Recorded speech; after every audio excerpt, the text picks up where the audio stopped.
자, 이제 삼위일체 하나님입니다. 삼위일체. 조금 전에 삼위일체에 대해서 많이 말씀을 드렸기 때문에 뭐 좀 생략할 건 생략하고 그렇게 하겠습니다. 삼위일체는 여러분이 아시다시피 하나님은 한 분이신데 성부, 성자, 성령이 계신다고 했습니다.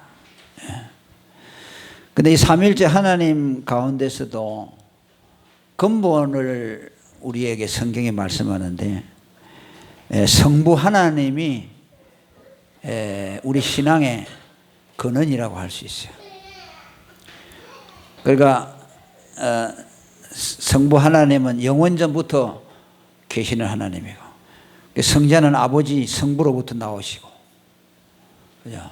또 성령도 아버지로부터 나오시고 또 성자로부터 나오시고, 영원자존자로서 성부 하나님을 말씀합니다. 이 하나님, 성부 하나님이 우리 신앙에 있어서도 어뜸이 되고 있어요. 성자께서도 우리를 위해서 사랑을 베풀어 주시고 또 자신이 생명을 희생시켜서 우리를 위해 희생했지만은, 그럼에도 불구하고 우리는 성부 하나님을 우리 신앙에 더 근본적인 위치에 둡니다. 그리스도가 우리를 위해서 목숨을 희생하신 것도 성부 하나님의 뜻에 의해서 된 거예요. 물론 예수님이 자원해서 스스로 십자가를 지셨지만은, 예수님은 내가 너희들을 위해서 죽는다 말하는 대신에 아버지의 뜻에 순종해서 죽는다고 말했어요. 그 공로를 제1원인을 성부 하나님에게다 돌리고 있어요. 예수님이 겸손하시죠. 예수님은 아버지와 동등된 분이신데 한 본체이시고 조금도 차이가 없는데 성부 하나님께 모든 공로를 돌리고 있습니다. 성령도 마찬가지고, 그리스도는 겸손히 하나님의 영광의 빛 아래 머물기를 원하시고 언제나 아버지를 앞세우시고,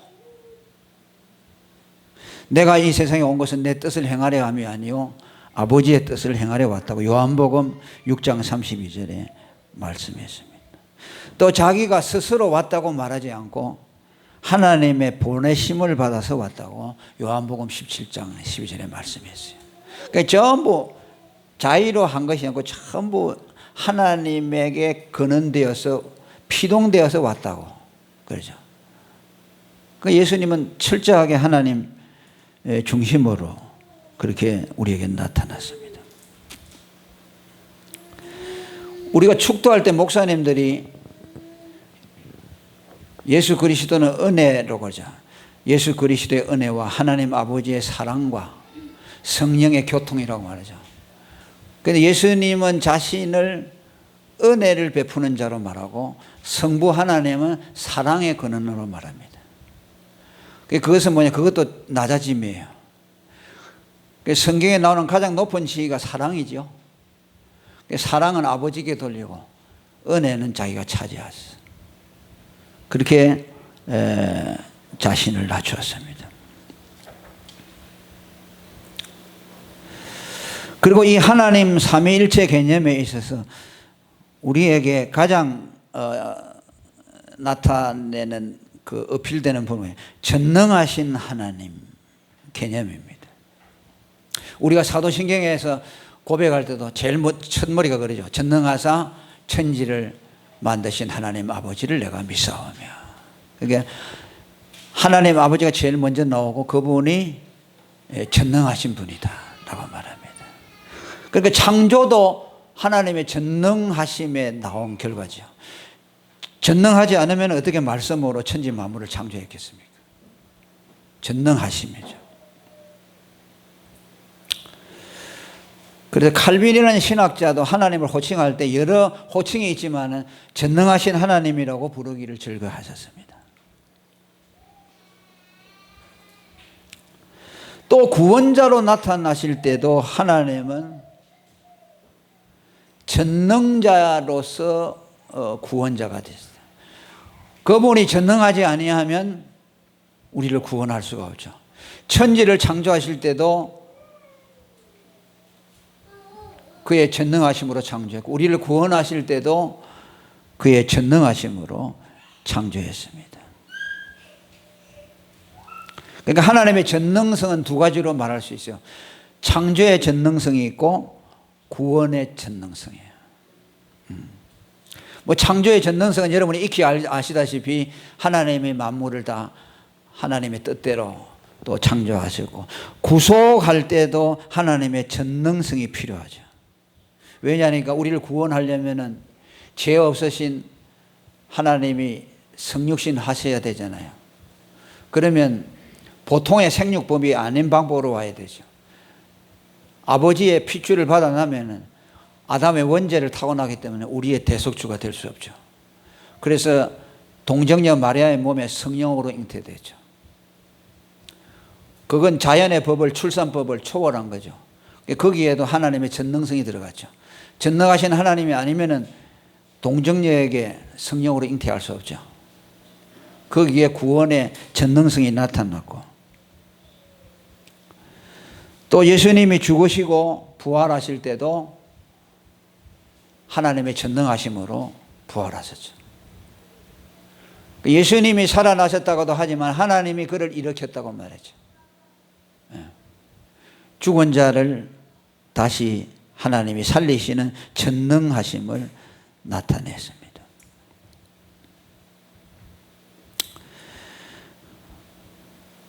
우리의 신앙의 내용도 하나님의 전능성에 대한 믿음으로 출발해야 됩니다.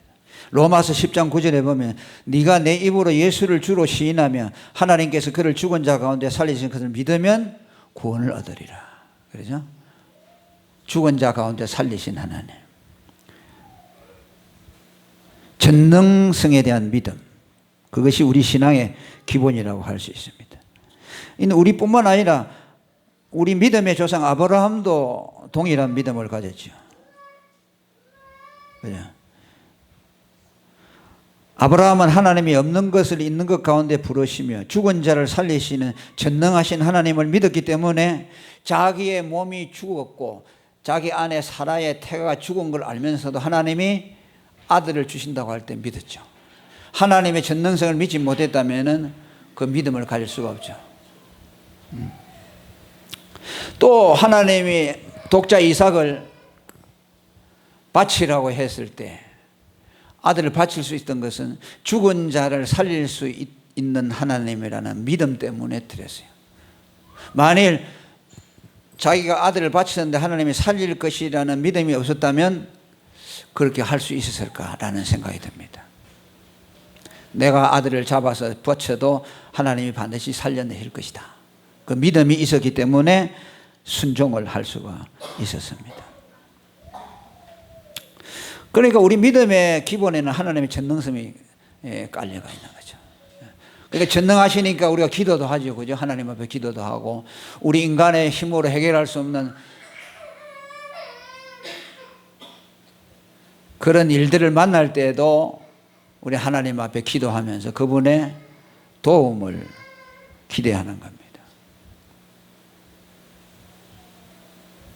그런데 일부 이제 잘못된 기독교인들 가운데 계몽주의자들 같은 사람은요, 하나님의 전능하심에 대한 믿음이 없어요. 그런 믿음을 미신적인 믿음이라고 생각해요. 우리가 꼭 그런 전능하신 하나님을 믿는 미개하다고 생각돼요. 하나님이 전능하다는 것을 믿는다는 것은 미개한 사람들이 갖는 믿음이라. 하나님을 꼭 하나님이 이적을 행하시고 능력을 행하시고 그래야만 믿느냐? 그에 우리는 하나님을 인격적으로 믿으면 된다. 이렇게 생각을 합니다. 그런 신앙을 기복적인 신앙이라고 하고, 또 그런 신앙을 미개한 신앙이라고 그렇게 말을 합니다. 이 말의 배경에는 이런 거 있습니다. 인간이 전적으로 부패 타락해서 하나님의 심판 아래 있고 인간이 자기 스스로의 힘으로 구원할 수 없다는 것을 받아들이지 않기 때문에 그래요. 그 배경에는 그것이 깔려 있어요.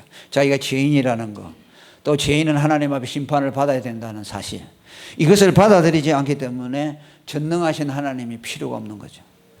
동정녀가 와서 동정녀의 몸에서 예수가 태어나야 된다는 이적도 필요 없는 것이고, 또 예수가 죽었다가 살아나는 이적도 필요가 없는 거죠. 그러니까 그들은 아주 고상한 게 믿는 것 같죠. 그 사람들의 기도에는 전능하신 하나님 이런 개념이 없어요. 그냥 하나님을 인격적으로 믿고 자기들을 위로해 주시고 어려울 때 위로해 주시고 이런 차원의 하나님. 창조주로서의 개념도 창조주로 믿지만 그들은 이신론이라는 것이 있습니다. 다이즘이라고 하는데 영국에서 생긴 철학인데요. 하나님은 천지 만물을 창조해 놓고 자연법이라는 것을 세워놓고 자연법에 의해서 모든 것이 운용되도록 했어요. 그래서 자연의 법칙에 의해서 돌아가도록. 그래서 그리고 나서 하나님은 자연의 통치에 대해서 손을 떼어버렸어요. 그러니까 하나님이 간섭할 일이 없죠. 이적을 일으킬 일이 없는 거죠.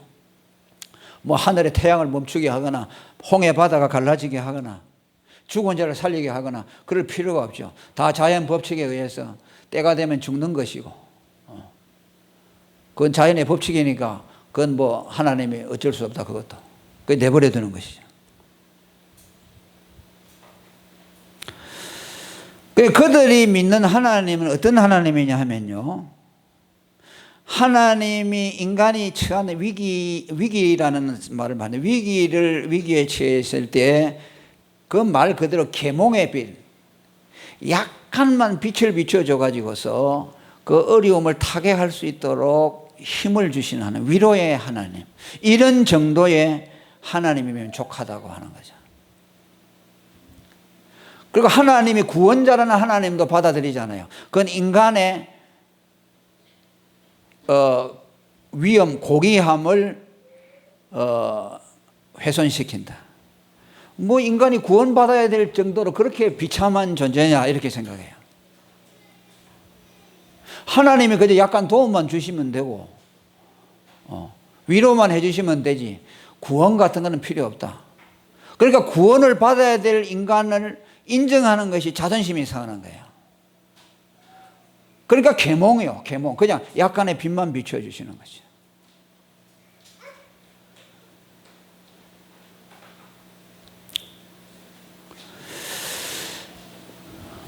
그래서 하나님의 인도를 받는다는 것은요, 그 계몽해 주시는 그 하나님의 빛을 따라서 나아가는 것이고, 또 그 빛을 많이 받아가지고 가르쳐 주는 대로 내 삶이 고상해지고 또 이렇게 되는 것을 성화라고 생각해요.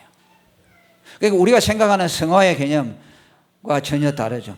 그들은 칭의를 받을 필요가 없어요. 왜? 인간이 전적으로 타락됐다고 믿지 않기 때문에 하나님의 의를 받아야 될 필요성을 느끼지 못하는 거죠. 그래서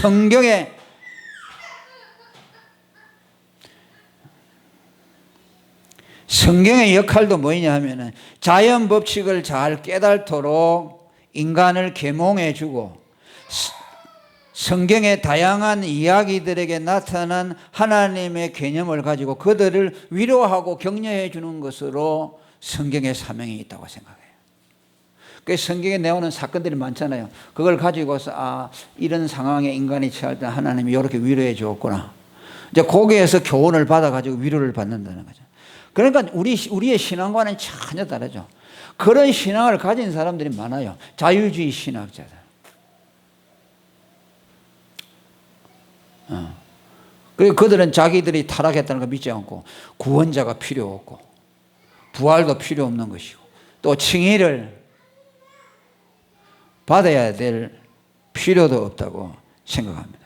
그러니까 성경은 그저 감성적인 픽션에 불과한 것이 하나님이 지어내가지고 인간을 위로해 주기 위해서 다양한 상황들을 소설같이 만들어가지고서 내가 지금 이런 상황에 있으면 성경에 나와 같은 상황에 있는 사람이 누구냐 찾아가지고서 이 사람은 이때 이렇게 하나님 위로해 주었구나. 그래서 거기서 찾아가지고 위로를 받는 거죠. 그러니까 뭐 믿음이라 그야말로 종교 생활이죠. 예. 이런 사람들이 많아요. 교회 다니는 사람들 중에. 기도도 안 하고 예수를 생명처럼 믿지 않는 사람들 다 그런 부류예요. 자기가 죄인이고 하나님의 의가 필요하다고 믿으면요, 예수를 생명처럼 믿게 되죠. 그렇게 믿을 수가 없죠. 그냥 교회 나오는 것이 위로받으러, 목사님이 그저 좋은 얘기하는 거 와서 듣고, 아, 이런 때 이렇게 해야 되겠구나 하죠. 그런 분들이 보기보다 많아요. 상당히 많아요. 그러니까 종교 생활로 끝나는 거죠.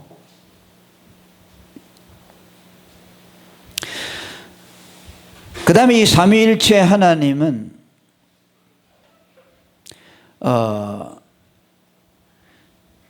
아까도 말씀했습니다. 단순히 하나님에 대한 인식 체계일 뿐만 아니라 하나님의 존재 방식입니다.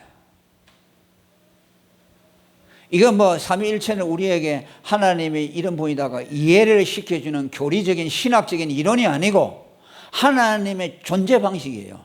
하나님은 삼위일체적으로 존재해요. 그냥 이론을 만들어 가지고서 뭐 하나님 이런 분이다 그게 아니고 하나님은 자신을 나타낼 때에 삼위일체적으로 나타낸다. 그러니까 삼위일체로 나타내지 않으면 우리는 하나님을 이해할 수가 없어요. 우리가 하나님을 만났다고 하는 것은 삼위일체적으로 만났다는 말씀입니다. 그러니까 성부, 성자, 성령이 동시에 나타나지 않으면 어떤 사람도 하나님을 만날 수가 없어요. 하나님을 만났다 하는 것은 나는 성부, 성자, 성령 삼위일체 하나님을 만났다는 뜻이에요. 그러니까 뭐 시골에 할머니들이 무식하고 성경도 못 읽고 그러는데 막 예수 믿고 좋아하고 그러잖아요. 그런데 그분들 고백을 들어보면요, 전부 삼위일체가 다 들어있어요. 아이고, 하나님이 나 같은 걸 살리려고 그 아들을 보내줬다. 그 삼위일체 신앙이거든요. 아이고, 예수님 고맙습니다. 아이고, 나를 위해서 죽으셨다. 그 무식한 할머니가 뭐 삼위일체 이런 거 아무것도 모르잖아요. 그런데 진짜 하나님을 만나면 예수님을 말하게 돼 있어요. 예수님을 말하고, 아, 예수님, 하나님이 성령으로 지금 내게 오셔서 막 나를 내게 이렇게 나타내시네 하고. 그렇게 밖에 될 수 없어요. 어떤 분들은요, 삼위일체를 말하면요, 그건 난해해가지고 인간의 이성으로 이해할 수 없기 때문에 그건 가르치지 말아야 된다고 생각해요. 나는 그런 분들에 대해서 좀 이상한 생각이 들어요. 그 하나님의 삼위일체는 그렇게 이론적인 신학이 아니에요.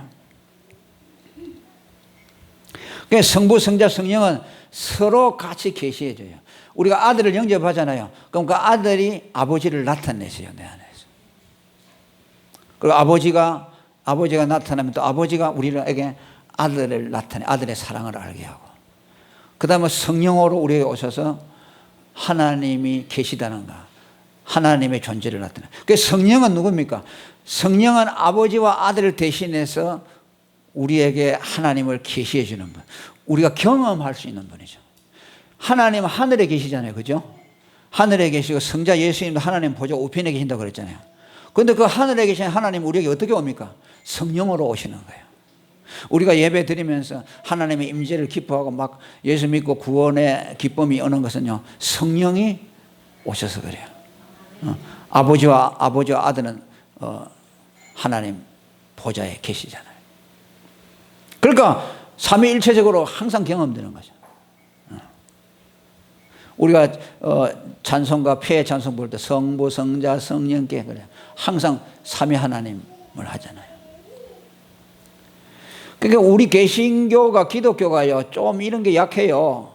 천주교에 가면요 이거 철저하게 하잖아요. 성부, 성자 뭐 이렇게 하잖아요. 그죠? 항상 성부, 성자, 성령을 말하잖아요. 우리 이 기독교는 어떤 데 가보면요, 오직 성부 하나님만 말하고 예수님도 잘 말 안 하고 성령도 잘 말 안 해요. 또 오순절 같은 교회 가면요, 맨날 성령만 또 얘기해요. 성령 하나님, 성령 하나님. 예수님도 말 잘 안 하고 하나님 아버지도 말 잘 안 하고. 항상 한쪽에 치우쳐 있어요. 그러면 안 돼요. 우리는 하나님을 바라볼 때 예수님을 내 마음에 품어야 돼요.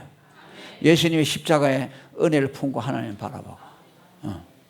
그 항상 삼위일체적이에요, 우리 신앙. 서로 계시해 주면서 우리에게 하나님을 나타낸다. 유대인들은 지금도 자긍심이 대단하죠. 하나님을 아는 민족은 자기들밖에 없다고 그러죠. 지금도 그래요. 우습지 않아요, 우리가 볼 때는.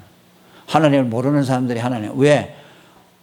아브라함이고 모든 신앙의 전통 그 조상들이 전부 유대인에서 났잖아요.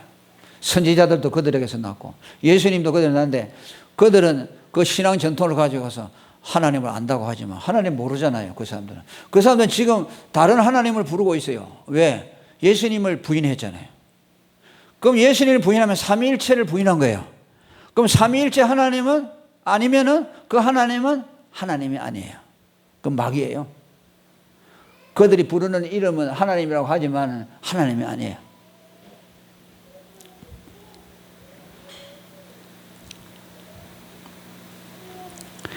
유대인들을 향해서 그렇죠. 예수님이 유대인들은 하나님의 영광을 제일 목표로 삼고 또 하나님을 사랑하는 민족이라고 해요. 자기들이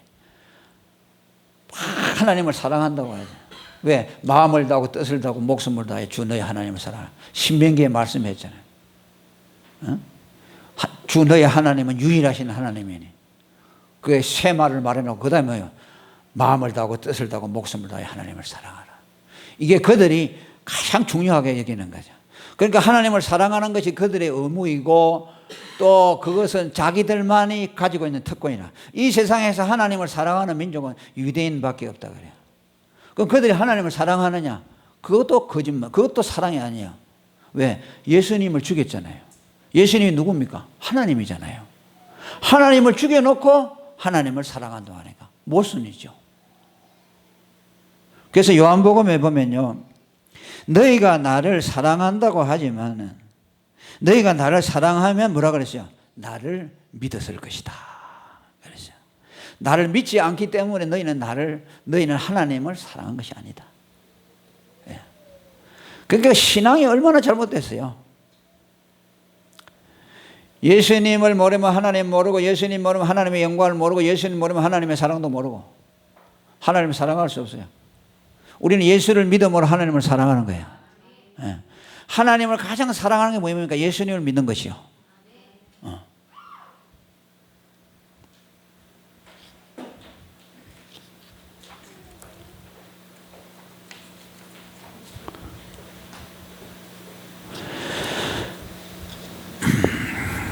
이 삼위일체에 대한 체험적인 믿음들은 신학자들 중에서 조나단 에드워드나 또 조지 휘필드나 이런 사람들의 고백에 보면 절절하게 나옵니다. 이것이 얼마나 자기들의 신앙의 현실 속에서 경험되어지는 것인가. 그것은 그저 신학 교리로서 천장에다 올려놓는 것이 아니라 실제로 자기 삶 속에서 삼위일체 하나님을 경험하면서 믿었습니다. 예. 조지 휘필드는 이렇게 말합니다. 나는 성자를 통해서 성부께 영원히 선택되었고 하나님이 그를 선택할 때 어떻게 선택했느냐? 예수 그리스도를 통해서 선택했다. 예수님이 아니면 우리를 선택할 수 없어요. 왜? 우리는 죄인이기 때문에 하나님이 우리가 타락할 것을 아시고 그리스도 안에서 선택했어요.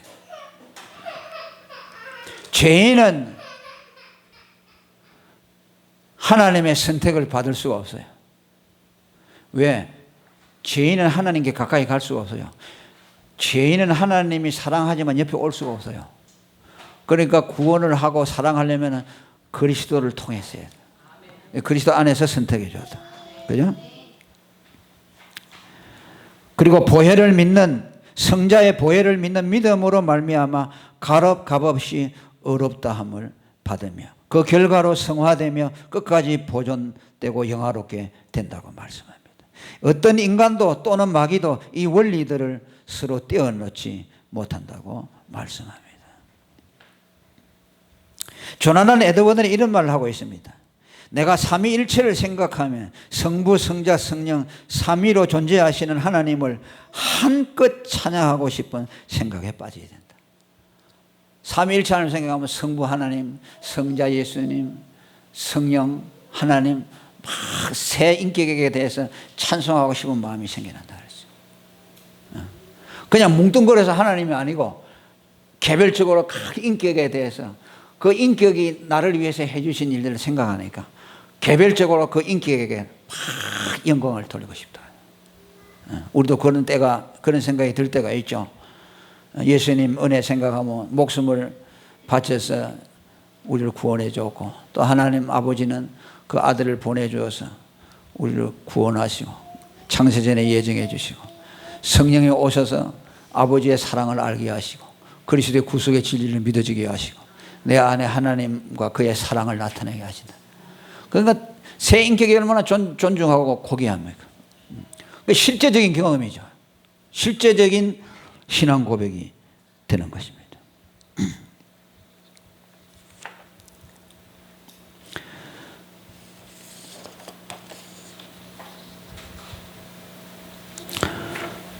그 지나치게 한 인격에만 치우치는 거 우리는 조심해야 된다. 아까도 말했습니다만 오순절 개통에 가면 맨날 성령 얘기만 하죠. 성령 얘기하고 또 보수적인 하나님 중심의 교회 가보면 맨 하나님 성부 하나님만 얘기하고 또 그리스도 이런론이라고 있어. 그건 예수주의자다. 제수이즘이라고 있어. 또 그 사람들은 예수만 또 강조해요. 아주 건전한 신앙인 것 같지만은 잘못됐죠. 왜? 삼위일체 하나님 가운데 어떠면 하나님 성부 하나님이죠. 그분의 영광을 돌리고 그리스도도 그분 안에서 찬양을 해야 되지만 거기는 예수만 이렇게 하나.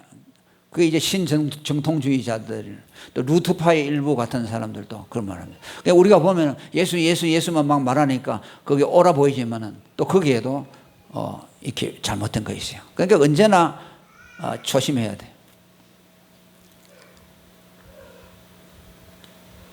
그리고 삼위일체 하나님은 하나님의 존재 원리일 뿐만 아니라 관계에 대해서 공동체적인 관계를 우리에게 잘 계시해 주고 있습니다. 그러니까 삼위일체 하나님인데 굉장히 사이가 좋다는 말이죠. 성부, 성자, 성령은 서로를 높여줘요. 아들은 아버지를 높여주고, 그죠? 아버지는 아들을 높여주고, 또 성령은 아버지와 아들을 높여주고, 또 아버지와 아들은 그의 대여자로서 성령에게 그의 하시는 일을 나타내게 해서 성령을 나타내시고, 성령이 아니고서는 구원받지 못하도록 중생하게 하시고 예수가 믿어지게 하는 것이 전부 성령께서 우리에게 직접 우리 영혼 속에서 하시는 일이죠. 그러니까 상호가 이렇게 높여주는 겁니다. 그러니까 예수님은 자기의 피로 우리를 사가지고 하나님 아버지께 드렸잖아요. 그러니까 아버지는 우리를 독점하지 않고 아들에게 우리를 주셨어요. 아멘. 아버지께서 아들을 우리에게 주셔서 아들의 소유가 되게 했잖아요. 그러니까 너무 인격적인 거예요. 그래 공동체의 원리를 삼위일체에서 찾는 사람들이 많습니다. 서로 높입니다. 그리고 이것은 이제 오늘 우리들이 교회 생활할 때도 하나의 모범이 되어야 된다. 우리가 성부, 성자, 성령처럼 서로 높이고 겸손하면은 교회가 화평이 도모되겠죠. 그죠? 예. 그래서 예수님이 세상에 오신 겸손을 말하면서 우리 인간의 겸손의 모본을 말하고 있죠. 빌립보서 2장 3절에서 11절에 보면 마음을 같이하여 같은 사랑을 가지고 뜻을 합하여 한 마음을 품어 아무 일에든지 다툼이나 허영으로 하지 말고 겸손한 마음으로 자기보다 남을 낮게 여기고, 그죠? 각각 자기 일을 돌아볼 분들은 각각 다른 사람의 일을 돌아본다고 하죠. 그러면서 뒤에 뭐라 하죠? 예수님이 하나님과 동등이시지만 자기를 비워 종의 형체를 나타내고 십자가의 죽으심으로 죽기까지 복종했다고 말씀했죠. 그러니까 하나님이 그를 지극히 높여 모든 무릎이 그 이름 앞에 꿇도록 했다고 말씀했습니다. 그리고 이에 기독론, 삼위일체 가운데 지금까지 하나님, 성부 하나님의 말하면 이젠 그리스도라고 말하죠. 기독론. 예수 그리스도는 하나님과 동등된 분이고 똑같이 영광을 받으실 분입니다. 그런데 그 그리스도가 하시는 직임 가운데 중요한 직임이 하나가 뭐니까 하나님을 계시하는 분으로서 우리에게 나타납니다. 네. 하나님은 자신을 계시할 때 하나님은 너무 크신 분이에요. 그러니까 그리스도가 계시해 주지 않으면 하나님을 알 수가 없어요. 마치 장님이 코끼리 만지듯이 이렇게 만지보고 이렇게 생겼다 저렇게 생겼단 말이죠. 너무 크시니까 우리의 이성으로 하나님을 알 수가 없어요. 그러니까 그 무한하신 하나님을 알 수 있도록 우리에게 계시해 주신 분이 예수 그리스도. 그래서 그리스도의 삼직 가운데서 선지자직이죠.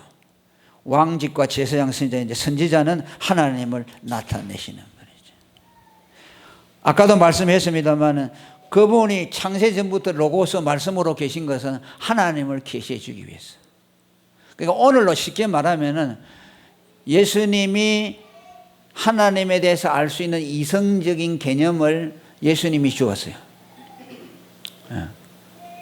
그래서 예수님이 세상에 오셨을 때 말씀이 오셨다. 말씀이라 그랬죠. 예수님. 그건 뭐냐면 계시자로서 하나님을 우리에게 알려주시는 분인데. 그런데 그 헬라 철학에 있어서도 로고스라는 말이 있어서 예수님이 태어날 당시 그 로고스라는 말은 뭐냐면 세계 정신이라고 해요. 그건 인격적으로 말하지 않고 정신으로 말하고 있어요. 그런데 이제 이 헬라적인 개념으로서는 비인격적인 정신, 세계 정신이라고. 그 이제 철학자들은 세계 정신이라고 그렇게 말하는데, 우리는 그 철학적인 개념이고, 그게 헬라 시대 때 로고스라는 말이 말씀이거든요. 그러니까 요한 사도가 예수님에게 말씀이라는 개념을 쓸 때에 헬라에 있는 개념을 도입을 한 거죠. 도입을 해서 로고스라는 개념을 갖다 놔요. 그 로고스라는 말이 영어로 번역된 게 리존이거든요. 이성이거든요. 이성이라는 것은 무인격이죠. 그런데 그것을 도입했을 때 그 인격은, 그 리존은 뭘 말하는 건가? 하나님을 알게 하는 신적인 계시로서 예수님을 말한 거예요. 그러니까 이것을 예수님을 모르고 이 성경을 단어를 헬라 철학적인 개념에서 받아들이면 예수님은 인격자가 아니에요. 비인격자가 되는 거죠.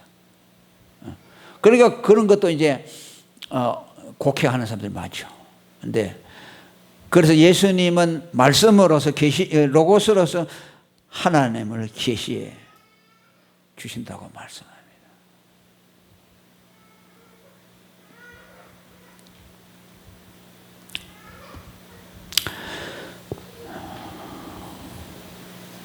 쉽게 말하면 이해력이라고 할 수 있어요. 예수 그리스도 누구냐? 우리에게 하나님에 대한 이해력을 주시는 분이다. 아멘. 그러니까 우리가 하나님을 아는 것은 예수님을 통해서 아는 것이죠.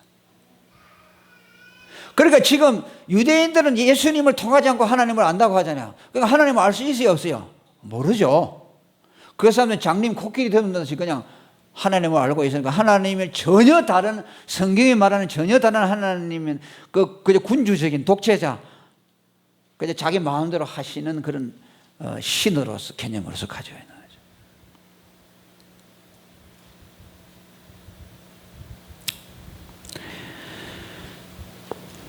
그러니까 구약의 성도들도 하나님을 믿었을 때요, 성자를 통해서 믿었어요. 아브라함이 하나님을 믿었잖아요. 믿었는데 삼위일체적인으로 믿었어요. 아브라함도 그리스도를 믿었잖아요. 요한복음에 뭐라고 했어요? 아브라함은 나의 때 볼 것을 즐거워하다가 보고 기뻐했느니라. 이거 예수님을 말하죠. 그러니까 아브라함도 예수님을 믿었던 거예요. 그분이 오시기를 막 기다렸죠. 그런데 그때 육체를 입고 있지 않았지만 로고스로서 계시면서 하나님을 계시죠. 그러니까 아브라함은 하나님을 정확하게 이해했죠. 로고스, 그리스도의 덕분으로. 그러니까 그들은 제사를 드리면서 이 제물이 장차 하나님의 아들이 인간의 몸을 입고 와서 우리를 위해서 죽어줄 것이다 라는 믿음을 가지고서 피를 뿌렸어요. 그 피가 제사함을 주는 게 아니라 그건 하나의 그림자로서 믿었어요. 그리고 그 아브라함도 예수님을 믿은 거죠. 그 믿음을 보고 하나님이 그들의 죄를 용서해 주죠. 구원해 주죠. 다 그랬죠. 다윗도 그렇고. 다윗도 부활하신 예수님을 미리 보았죠. 우편에 계신 하나님, 그 앞에 계신 하나님을 보았다고 그렇게 말씀했습니다. 그 우편에 계신 하나님은 성부, 앞에 계신 하나님은 성부, 우편에 계신 하나님은 성자 그리스도.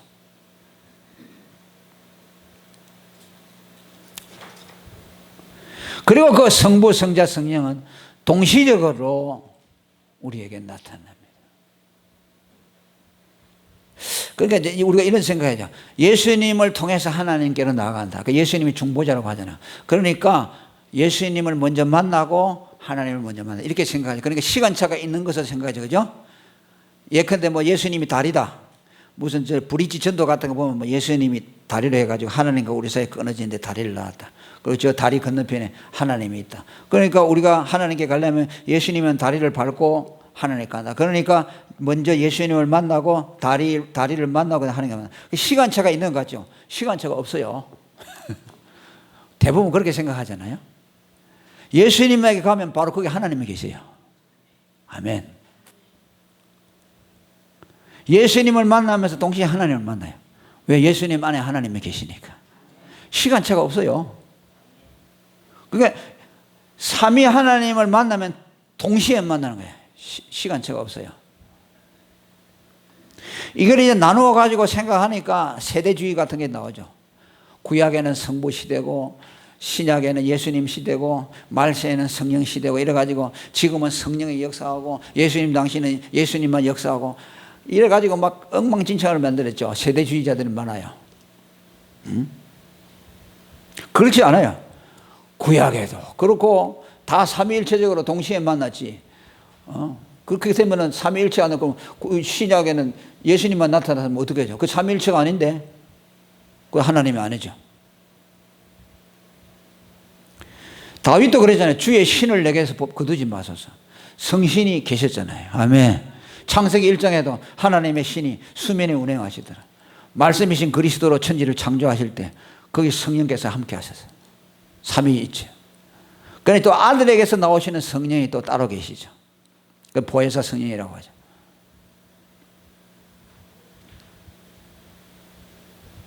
그리고 그리스도는 계시자인 동시에 대속물로서 우리에게 나타납니다. 이게 가장 또 중요한 그리스도의 직임 가운데 하나라고 할 수 있습니다.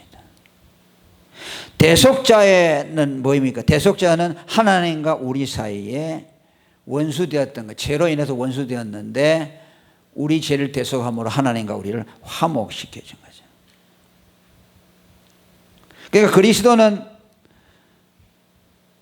우리의 계시자인 동시에 또 계시자라는 말씀 속에 대속자라는 말씀이 동시에 포함될 수 있어요.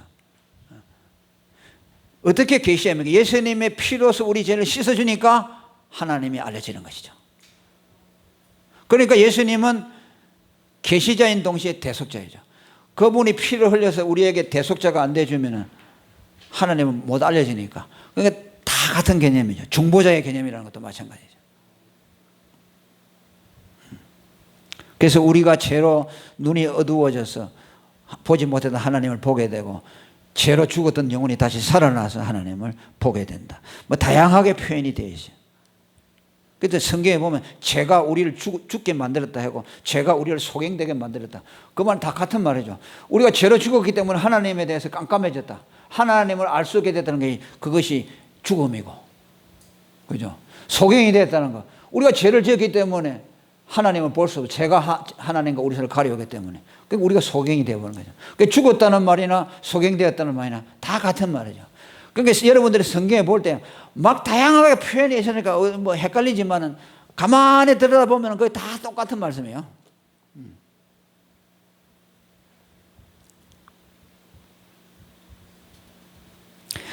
그리스도가 하나님 앞에 자기를 속전으로 바쳐서 우리 죄를 대속해 주심으로 죄가 없어짐으로 하나님 우리에게 계시되고 또 하나님과 우리 사이가 화목해짐으로 하나님이 우리에게 나타나시고 하나님의 모든 하나님의 숨겨졌던 계시들이 다 나타나게 됐다. 그리고 중보자 그리스도 같은 말씀일 수 있어요. 중보자라는 말은 대속물과도 같은 말씀이죠. 하나님과 우리 사이 원수된 것을 다리를 이어주는 분. 중매하듯이 예수님의 피로서 대속함으로 우리 죄를 대속해서 중보자가 되어주셨다. 그래서 우리가 중보라는 말을 많이 쓰는데 중보라는 말을 쓰면 안 돼요. 우리는 중보라는 말은 예수님밖에 없어요. 근데 우리가 말할 때 뭐 어떤 사람을 위해서 대신 기도한다, 중보한다, 그건 사실은 신학적으로 틀린 말이에요. 중보자는 하나님밖에 없잖아요. 왜냐하면 히브리스에 중보자는 한 사람밖에 없잖아요. 우리가 중보가 될 수 없죠. 그래서 우리는 다른 사람을 위해서 기도한다, 그렇게 말해야 돼요.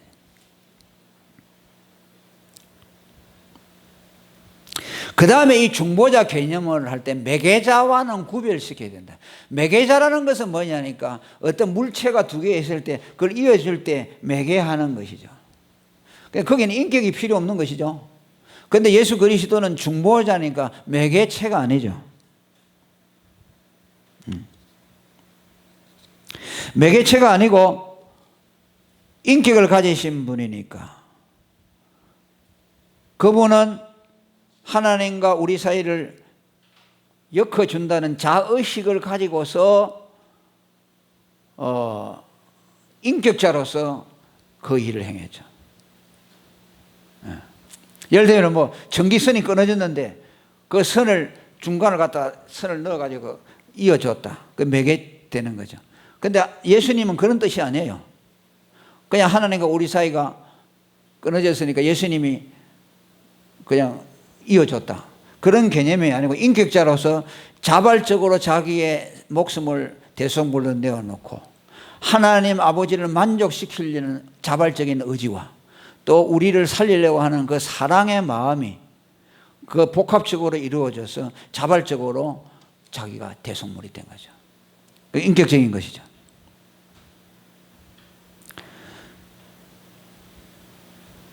근데 무슨 성교회라고 있어요. 성교회라고 있는데, 그거는 예수님을 어떻게 생각하냐. 그냥 매개체로만 이용해요. 매개체로만 뭐냐면, 예수님을 믿을 때 예수님은 언제 필요하냐. 처음에 하나님과 원수 되어서 끊어졌을 때 예수님을 믿어가지고서 그 이어지는 역할만 하는 것으로 끝났어요. 그러면 그거 하나님을 딱 만났잖아요. 그러면 그때는 예수를 버려. 예수 필요 없어요. 그 사람은 매일 하나님 얘기만 해요. 하나님의 사랑. 왜? 처음에 나올 때 하나님 믿을 때 예수가 필요했으니까 예수를 믿어가지고 하나님 화목됐잖아요. 그러면 예수가 필요 없는 거예요. 폐기 처분되는 거죠. 이어졌기 때문에. 그렇게 생각하는 사람이 있어요. 그래가지고요, 하나님의 사랑 이 얘기만 해요. 어떤 사람은 그 얘기 듣고 정신병에 걸린 사람이 있어요. 왜? 너무 하나님의 사랑에 대해서 강조하니까요, 막 드라마틱하게 해요. 그러니까 아들이 희생했잖아요. 그리스도의 대속에 대해서도 우리는 굉장히 고맙게 생각하잖아요. 그런데 그 사람은 어떻게 하냐면 아들의 희생보다도 아들을 내어주는 아버지의 그 사랑, 자기 목숨을 내어주는 것보다 더 고통스러웠다, 거기에다가 초점을 맞춰요. 그래가지고 드라마틱하게 막 아버지의 사랑을 막 아들을 내준 것이 어찌 아들을 내준 것이냐, 자기를 준 것이 아니냐, 이래가지고 하나님의 사랑을 극대화해가지고 해요. 그러면요, 그 사랑에 막 이상하게 막 이래 돼가지고 정신병자가 생겨요. 하나님의 사랑에 그걸 감당을 못해가지고. 그 엘리야 선교원이라고 있잖아요. 박명호라고 있어요. 그 사람이 그렇게 했어요. 그렇게 들어보면요, 굉장히 감동적이에요. 하나님의 사랑을 그렇게 절절하게 표현하니까. 왜냐하면 그렇게 말하는 사람이 없거든. 그러니까 삼위일체를 그 사람은 그냥 나누어 가지고서 뭐 이렇게 직임에 의해서 탁탁 나누는 거죠. 이제 예수는 자기 일을 했으니까 폐기 처분됐다. 그 사람은 또 성령에 대해서 얘기 안 해요. 오직 하나님을 얘기해요. 그렇게 될 수가 없다는 거죠. 삼위일체는 어떻게 합니까? 동시적이죠. 우리에게 나타날 때는 삼위일체적으로 나타나죠. 어떻게 예수님의 폐기처분을 일회용으로 써먹고 맙니까? 그러니까 뭐 그렇지 않지만 이 교인들 중에도 그런 생각을 가진 사람이 있어요. 그냥 예수님은 그냥 다리를 걸쳐서 하나님께 나아가는 것이고 항상 그냥 예수님은 그냥 이렇게 좀 소외시켜버리는 사람들이 많아요. 실제로 보수적인 교회들 가운데 그런 교회들이 많아요. 기도할 때 뭐 이렇게 할 때도 보면요, 하나님에 대해서 말을 많이 하는데 예수님에 대해서는 말을 잘 안 해요. 그냥 기도할 때 마지막에 예수님 이름으로 기도합니다 하지. 근데 설교하시는 목사님들도 그렇고, 근데 어떤 분들은 설교할 때 항상 하나님 얘기하고 그 다음에 예수님 얘기하고 성령 얘기하고 항상 골고루 얘기해요.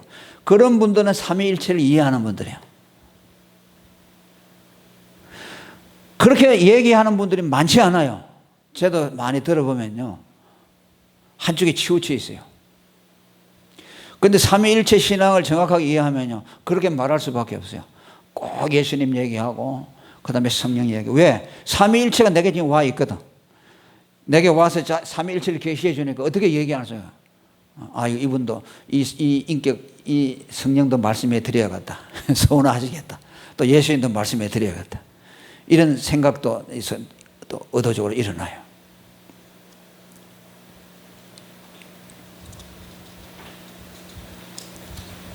그래서 예수님은 조금도 모나지 않고 무슨 일회용으로 그저 뭐라고 하죠?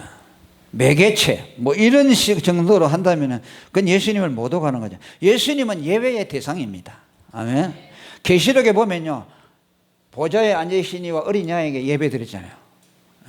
가운데 하나님 보좌가 계시고 그 옆에 어린 양이 계시다 그러잖아요. 거기에 24장로들이 보면서 보좌에 앉아 계시니와 어린 양에게 세세무궁토록 영광이 있을지어다. 예배 대상이에요, 예수님.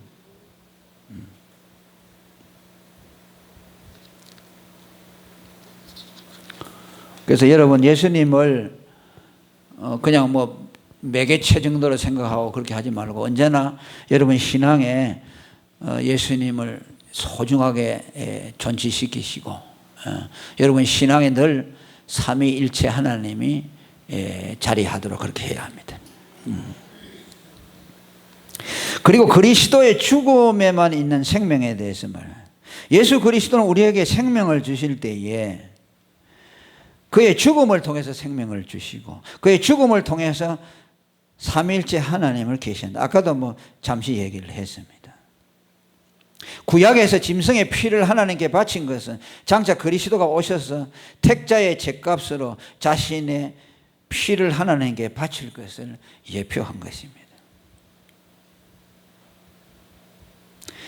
예수님이 자신의 피를 뿌린 것은 대속의 속전으로 바쳤다는 의미뿐만 아니라 그의 죽음을 나의 죽음으로 삼게 했다는 뜻도 있어요. 그 베드로전서 1장 2절에 보면 우리를 뭐라고 했습니까? 그리스도의 피뿌림을 받은 자라고 말했잖아요. 그죠? 피뿌림을 얻기 위하여 우리를 예정했다 그랬어요. 그게 구원이라는 말인데 피를 우리에게 왜 뿌립니까? 예수님의 죽음을 내게 가져온다는 말이죠. 예수님의 죽음을 내 죽음으로 삼는다는 말이죠. 그래서 그 예수님의 죽음을 내가 받아들이잖아요. 받아들이면은 그 죽음을 통해서 예수님의 생명이 경험되는 거예요. 그 죽음을 통해서 하나님이 내게 오시는 거예요. 그것은 구약의 제사 성전법에서도 말이죠. 그 지성소에 속죄소 위에 피를 뿌릴 때 그 피를 보고 하나님이 임재하셨잖아요. 그것은 우리 죗값을 하나님께 바침으로 그리스도가 바침으로 하나님이 죄인에게 오신다는 것이에요. 죄인에게 오신다는 건 뭐냐면 죄인에게 생명을 준다는 말이죠. 구원을 준다는 말이죠. 그러니까 우리의 생명은 그리스도의 죽음에서 온다. 아이러니컬하죠. 예수님의 생명을 소유했다는 것은 그의 죽음을 소유했다는 말이에요. 그러니까 예수님이 나는 생명의 떡이다, 내 안에만 생명이 있다 하는 말은요, 다른 말로 하면 내 죽음에 생명이 있다는 뜻이에요. 사실은 생명이 아니고 죽음을 말하는 것이요. 그리고 그 생명을 죽음으로 이해하지 않으면요, 그 생명의 의미를 알 수가 없어요. 그가 죽음으로만 우리에게 생명이 오잖아요. 그의 죽음만이 내 죄를 대속하잖아요. 그의 죽음이 내 속전이 될 때만 내가 죄의 죽음에서 살아나잖아요. 그러니까 예수님의 죽음을 받아들여야 돼요. 살아있는 예수를 믿으면 안 돼요. 예수님의 십자가에서 죽으신 그 죽음을 받아들일 때 그 죽음이 내 안에서 생명이 되는 겁니다. 죽음이 들어오시면, 죽음을 통해 들어오시면서 내 안에서 그분이 생명으로 나타나시는 거죠. 죽음을 받아들이지 않으면 우리에게 예수님의 생명이 올 수 없다. 그것을 예수님의 피를 뿌렸다, 또 예수님의 살을 먹고 예수님의 피를 마셨다는 것으로 표현을 했습니다. 피로서 정결케 된다는 말씀도 마찬가지입니다. 피에 여러분 무슨 마력이 있어가지고 예수님의 피를 탁 뿌리면 죄가 싹 없어진다, 그런 개념이 아니에요. 그렇게 생각하는 사람도 있을 수가 있어요. 왜냐하면 옛날에요, 부정한 사람들은 우리 미신 믿을 때요, 어디 부정한데 사람이 죽은 초상집에 갔다 오잖아요. 그러면 우리 옛날에 어른들이 소금을 뿌렸어요. 에이, 부정 탄다 그러고. 그래서 그 소금을 뿌리면 깨끗해진다고 생각했죠. 또 옛날에 뭐 동지 있을 때 팥죽 같은 거 뿌리잖아요, 그죠? 벽에다가. 그 뭐냐니까 막 부정 탄다, 뭐 재앙이 오지 못한다. 그것은 피를 뿌려서 우리 죄를 깨끗게 한다는 것은 피에 무슨 마력이 있어서가 아니라 우리는 죄인으로서 하나님 앞에 심판 아래에 있다 그 말이에요. 그런데 죄의 싹은 사망이라는 것을 요구하잖아요. 그런데 그 죄의 싹인 사망을 내가 내어놓을 수 없잖아요. 그 예수님의 피를 가져오는 거예요. 가져와서 예수님의 피를 내 피로 삼는 거예요. 그걸 뿌리는 것이요. 그러면 하나님이 볼 때에 예수님의 피가 내게 있으니까 내게서 모든 죄값이 다 하나님이 받아낸 것으로 인정을 해줘요. 아멘. 예수님의 피가 내게 있잖아요. 그러면 하나님이 예수님의 피값을 내가 피값으로 죄값을 지불한 것으로 인정을 해줘요. 그러니까 뭐요? 죄를 용서해 주는 것이요. 정결케 했다는 말은 뭐냐면요, 우리는 자꾸 씻는다는 개념에서 그런데 정결케 했다는 말은 용서해 준다는 말이에요. 그러니까 여러분 모든 그 성경에 깨끗하게 했다, 정결케 했다, 씻었다 하는 것은요, 그걸 용서받았다는 말로 이해 안 하면요 절대로 안 풀어져요. 그건 용서받았다는 말이에요. 그 피를 내가 뿌려서 예수님의 피값이 내 것이 되니까 그것을 피를 내가 하나님이 예수님으로부터 내 죄값을 받아내시고 내 죄를 용서해 줌으로 죄가 없어졌다. 그걸 정결케 됐다는 거야. 다시 말합니다. 예수의 피가 뿌려져서 정결케 되었다는 말은 예수님의 죽음을 나의 죽음으로 받아와서 내가 예수님 앞에 죄값을 지불한 것이 되어서 하나님의 용서를 받았다. 그것이 죄를 정결케 한 것이다. 그렇게 이해를 해야 합니다. 6월절에 여러분 어린 양의 피가 뿌려졌을 때 죽음의 사자가 넘어간 것도 다 그거예요. 피가 뿌려져서 그 집에서 죄값을 하나님이 다 받아냈기 때문에 그 피를 보고 죽음의 사자가 넘어. 저기는 하나님이 죄값을 찾아갔네. 그러니까 죽음의 사자가 넘어가죠. 다른 집에 어린 양의 피가 없는 집에는 뭐예요? 죄값을 치르지 못했죠. 그러니까 죽음의 사자가 가서 그들 죽였죠. 그 동지 팥죽에 옛날에 그것도 그거야. 팥죽 이런 거 뭐냐, 뭐 재앙이 오지 말라고 하면 이 성경에서 보고 배운 것 같아. 시체에 닿아서 부정하진 자에게 물을 뿌려서 정결케 하는 정결의식, 민수기 19장 11절의 말. 아까도 뭐 소금 뿌리는 얘기를 했죠. 시체에 닿아서 우리가 부정해진다는 말은 뭐냐면요, 죽음이라는 것은, 시체라는 것은 뭐냐면 부정하다는 개념이 있어요. 이스라엘 사람들한테는. 그거 뭐냐면 죽음이라는 것은 왜 더럽느냐? 죄를 상징해요. 죄의 싹은 사망이기 때문에. 누가 죽었다가 하면 그건 죄의 싹으로 온 거잖아요. 그러니까 그건 죽음 자체가 부정한 것이에요. 죄의 결과로 왔다고 말해요. 그러니까 죽음이 더러운 거예요. 그러면 거기다가 피를 뿌려가지고 정결케 한다는 것은 뭐냐? 죽었으니까 그 죽음에서 살려내야 된다. 죽음이 뭐냐? 죄의 싹은 사망이니까 그 죽음을 떨쳐내야 된다. 누구의 죽음으로? 예수님의 죽음을 내가 받아들여서 내가 죄값을 치르게 되면 나는 죽음이 내게서 떠나가는 거죠. 그러면 그 사람이 죄값을 치른 것으로 인정이 되어서 하나님의 용서를 받아서 정결하게 된다. 그게 전부 구약의 제사법 부정에서 정결하게 되는 법들이 전부 예수님의 대속, 그의 피 흘리심과 전부 연결이 되어 있어요. 그러니까 레위 같은 것도 읽어보면은 우리가 그걸 알고 읽어보면요, 아, 이거 예수님하고 연결이 되었구나, 이거 얻어 성경하고 연결이 되구나, 그거 전부 알잖아요. 예수님이 6월절 만찬을 하면서 피로 세운 새 언약이라는 거. 왜 포도주를 가지고 새 언약을 세우느냐? 그 피가, 예수님의 피가 죄값이 되어가지고서 그 피를 믿는 자에게 하나님의 구원을 주겠다고 약속한 거죠. 그게 은혜 언약. 아담과 세운 언약의 재판이 뭐냐니까 예수님이 피로 세운 새 언약. 아담이 하나님과 세운 언약은 행위 언약이죠. 그거 실패했기 때문에 이제 우리는 행위로서 하나님 앞에 의롭다함을 못 받으니까 예수님의 피로서 의롭다함을 받는 언약을 세웠다. 그런 것을 보여줍니다.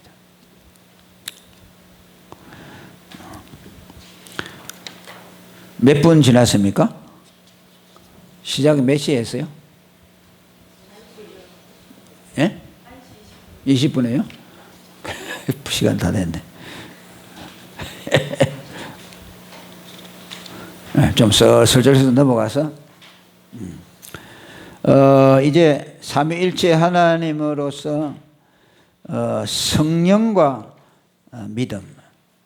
성령께서는 우리에게 어떤 역사를 하느냐? 많은 역사를 하지만은 성령은 우리에게 믿음을 주시는 영이다. 아멘. 그러니까 성령이 아니고서는 예수를 주라 할 수 없다. 고린도서 12장 3절에. 그러니까 믿음도 누구 덕분으로 받습니까? 삼위일체 하나님 덕분으로 받아요. 사람의 마음에서 생겨나지 못해요. 아멘. 그러니까 종교적인 믿음은 가질 수가 있어요. 그냥. 그런데 구원받은 삼위일체적인 믿음은 성령이 오셔서 믿음을 우리에게 주신다. 성령의 효력 있는 부르심의 결과가 믿음이라고 웨스트민스터 요리문답에 그렇게 말씀했습니다. 성령이 성경을 통해서 우리 영혼에 전개해 주는 말씀들을 통해서 믿음이 생겨난다. 그러니까 성령은 뭘 가지고 우리에게 믿음을 주냐? 그리스도의 복음을 통해서 믿음을 줍니다. 제가 어제 그 주일날 설교한 것도 그러죠. 예수님이 누구라는 것을 정확하게 말씀을 나타내면은 성령이 그 말씀을 듣는 사람들에게 믿음이 생겨나게 합니다.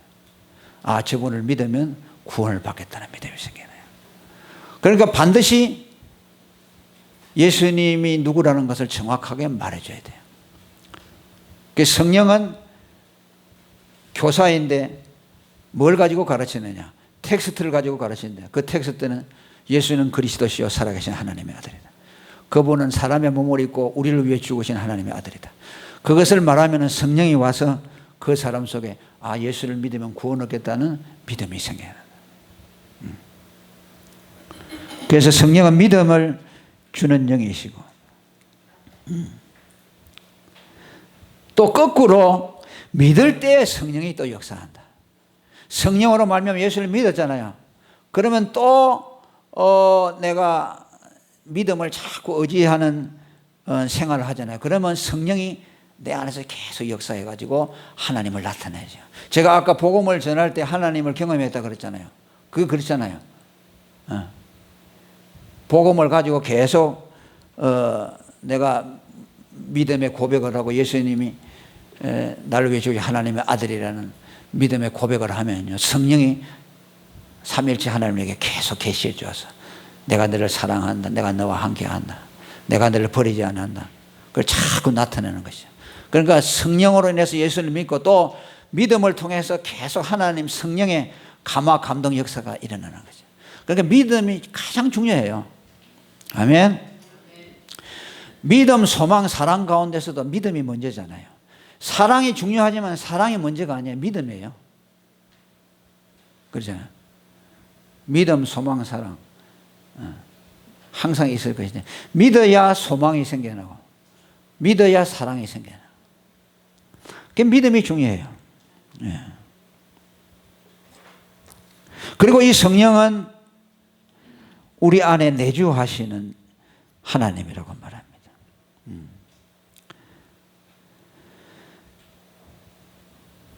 육신을 가진 비천한 인간이 거룩하신 하나님과 관계를 가질 수 있도록 해주신 분이 성육신하신 그리스도의 영, 곧 성령이시다.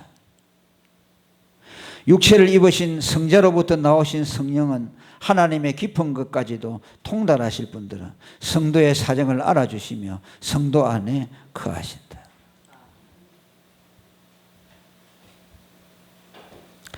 성령은 예수 그리스도의 영이기 때문에 예수 그리스도를 가장 정확하게 우리에게 알려주시는 분이고, 예수 그리스도에 대해서 정확하게 말을 할 때에 성령은 그 말씀에 책임지고 증거해 주죠. 그리고 그 성령은 예수를 믿을 때 우리 안에 들어와 계시고, 들어와 계시면서 끊임없이 우리와 교통하며 자신을 나타내시고 하나님의 사랑을 계속해서 우리에게 계시해 주고 예수 그리스도가 누구신가를 계속해서 말씀해 줍니다. 그래서 믿음을 자꾸 가지고 성령이 감동이 계속 임하잖아요. 그러면 예수님이 누구라는 것을 자꾸 알려주시고 하나님의 사랑이 자꾸 깨달아져요. 성령을 왜 받느냐? 보통 오순절 계통의 순복음 이런 분들은 은사 행하려고 성령을 받잖아요. 막 병 고치고, 물론 그런 것도 중요하죠. 그러나 성령이 오신 목적은요, 우리에게 믿음을 주시고 삼위일체 하나님을 알고 그의 사랑을 알도록 하기 위해, 그게 가장 중요한 거예요. 근데 그걸 주객이 전도돼 가지고 뭐 자꾸 이렇게 은사만 나타내고 불 받아가지고 그냥 팔딱팔딱 뛰려고만 하고 그렇게 말하죠. 센 불 받으려고 댕기고 어느 기도관에 가면 센 불 주노 해서 그걸 비교하고 야 어느 목사님이 더 세더라 야 이렇게 하고 그건요 그렇게 하면 안 돼요. 그러니까 목사님들이 기도관에 못 가라고 하죠. 센 불 찾아졌다니까. 그러다가 그냥 마귀의 덫에 걸리게 되고 본질적이 아닌 것에 대해서 물론 성령이 오시면 은사도 나타나지만 그게 주 목적이 아니고 성령을 주신 목적은 뭔지 압니까? 하나님과 예수 그리스도를 계시하는 거죠. 아까도 말했죠. 복음 전하도록 하기 위해서. 그래서 성령 충만 받은 사람은 복음을 전해야 돼. 이 일 외에 성령이 하실 가장 중요한 일은 없어요. 그게 불만 받아놓고 불 받으러만 다니지 전도는 안 한다 그 말이야. 그건 전부 엉터리예요. 왜 불을 줬는데 불 받아가지고 전도하라고 줬는데 그래가지고 이제 불 받아가지고 뭐 병 고치고 해가지고 사람들 모으고 그래가지고 와 저분 위대하다 하니까 막 사방에서 불 받으려고 오니까 막 샥샥 불 주고 하니까 그래가지고서 자기 이름을 내려고 하죠. 이건 잘못된 것이에요. 그거 하라고 준 거 아니죠.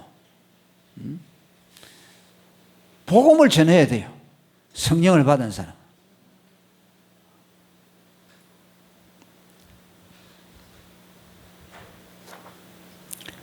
그리고 성령이 오시는 것에 대해서 또 성령은 내주하실 뿐만 아니라 거듭거듭 오셔요. 아멘. 이제 여기에 대해서 또 논란이 있습니다. 성령은 오순절, 지금부터 2000년에 오순절에 오셨다. 다시는 성령이 오시지 않는다. 라고 딱 못을 박아버리는 사람들이 있어요. 옛날에 저 고신에도 그랬고, 제가 몸담고 있는 고신에서도 그랬는데, 어느, 교수님이 그걸 부정했어요. 아니다, 성령이 지금도 오신다. 그래가지고 그 목사님이 잘렸어요. 교수에서. 공부를 많이 하신 분인데 박사인데 그 교단 신학하고 다르다 해가지고 지금 같으면 그리 안 하죠. 그리고 이제 총신에서도 같은 그 당시에 같은 바람이 불었어요. 그 헬만 바빙크 같은 사람, 또 로이드 존전 목사 같은 목사, 그 다음에 또 차영배 교수 돌아가셨다. 그 다음에 정원태 교수 이런 분들도 성령은 계속해서 오신다. 그걸 주장해서. 근데 총신에서는 안 잘랐어요. 근데 고신에서는 왜? 더 그게 보수적이니까, 부사해야 되니까. 참, 그 목사님 생각하면 안타까워요. 그 구약학인데 아주 공부를 많이 하십니다. 그래가지고 지금 연세가 많은데요. 부산에서 조그마한 개척교회를 계속 개척교회 하고 계신데요. 그 후학들을 가르쳐야 되잖아요. 근데 그게 지금 보편화돼 버렸잖아요. 그 성령론이 수정이 많이 됐어요. 그런데 이제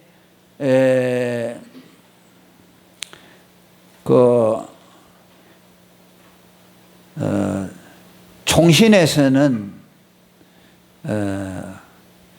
그 차영배 교수는 어떻게 말을 했냐 하면은 모사라고 해서 모사, 그러니까 복사하듯이 성령이 그때 오신 것은 분명하지만은 그 복사판이 지금도 계속해서 역사한다. 그리고 이제 또 그와는 조금 다른 차이이 이제 화란의 아브라함 카이프가 주장한 저수지론이라고, 하나님이 성령을 저수지처럼 이렇게 확 담가 놓고 필요에 의해서 거기다 끌어다 쓴다는 것이죠.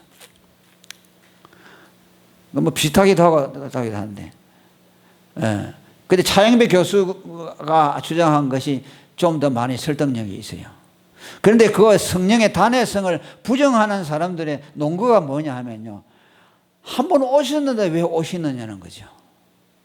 그분은 인격자인데 지금 와 계시는데, 지금 성령이 여기 와 계시다 그 말이야.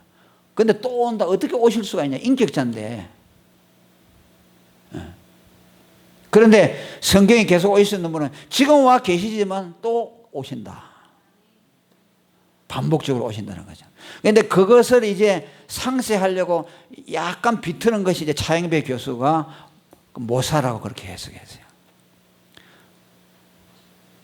그런데 이제 뭐 성령론 얘기하면 뭐 공격이 많고 막 그래요. 그러니까 자기가 가지고 있는 걸 잘 말 안 하는데, 그런데 이제 그 우리가 한 번 오신 성령이 거듭 올 수 없다는 말이 모순된다는 것은 왜냐하면요, 하나님은 영원하시고 무한하신 분이기 때문에 오시고 또 오셔요. 왜냐하면 계시록에 뭐라 하냐, 이제도 계시고 전에도 계시고 장차 오실 자라. 와 계시면서 또 오시는 분이라고 말했어요. 그러니까 인간 존재하고 동일하게 비교하면 안 되는 것이죠. 그러니까 너희가 믿을 때 성령을 받았느냐 하니까 성령을 들어본 적도 없다 그렇게 아볼로에게서 배웠던 사람들이 그렇게 얘기를 했죠. 그런데 바울이 기도하니까 성령이 임했죠. 임하시고 거기 있는 사람들이 예언도 하고 방언된다. 그러니까 예수를 믿는다는 것은 성령이 아니면 못하죠. 그죠? 그러니까 아볼로의 지도를 받은 사람도 예수를 믿었을 거 아닙니까? 그럼 반드시 성령으로 믿은 것이 분명해요. 그런데 그들이 성령을 듣지도 못했다는 것은 반복적으로 오시는 그 성령에서 경험을 못했다는 그 말이죠. 그러니까 성령이 분명히 와 계시지만 또 오셔요. 또 오시고 계속해서 오셔요. 그래서 웨스트민스터 신앙 고백서에도 보면요, 성령은 아버지와 아들로부터 영원히 나온다고 그랬어요. 아멘. 계속 나오셔요. 그러니까 우리는 성령을 구해야 되겠죠. 성령 구해야 돼요. 이미 우리에게 성령이 와 있잖아요. 막 성령이 나타나 우리에게 오셔서 막 하나님을 막 알게 하고 기쁨이 충만하고 하는데, 또 성령 충만달라고 또 기도하는 거죠. 또 주셔서 또 성령이 오셔달라고 기도하는 거죠. 자, 이걸 모르는 사람들은 또 막 이걸 부정하는 사람들은 또 성령이 오신 것에 대해서 안 왔다고 말하고, 예수를 믿고 있음에도 성령 안 받았다고 그러고, 성령 안 받았으니까 지옥 간다 그러고 그러죠. 옛날 사람들 방언 안 하면 성령 못 받은 것이고, 성령 못 받으니까 지옥 간다고. 그러니까 얼마나 성경에 대해서 이렇게 잘 몰라요. 예수 믿는 사람은 성령이 왔어요. 성령이 아니고는 예수를 주라 할 수 없어요. 그런데 또 오셔요. 오셔서 계속 아버지와 아들을 나타내 주시고, 그죠? 우리에게 성령의 감화 감동 주시고, 복음을 전하게 하시고, 담대하게 하시고, 고난을 이기게 하시고, 그죠? 시련이 올 때도 이기게 하시고, 그렇게 하시는 겁니다.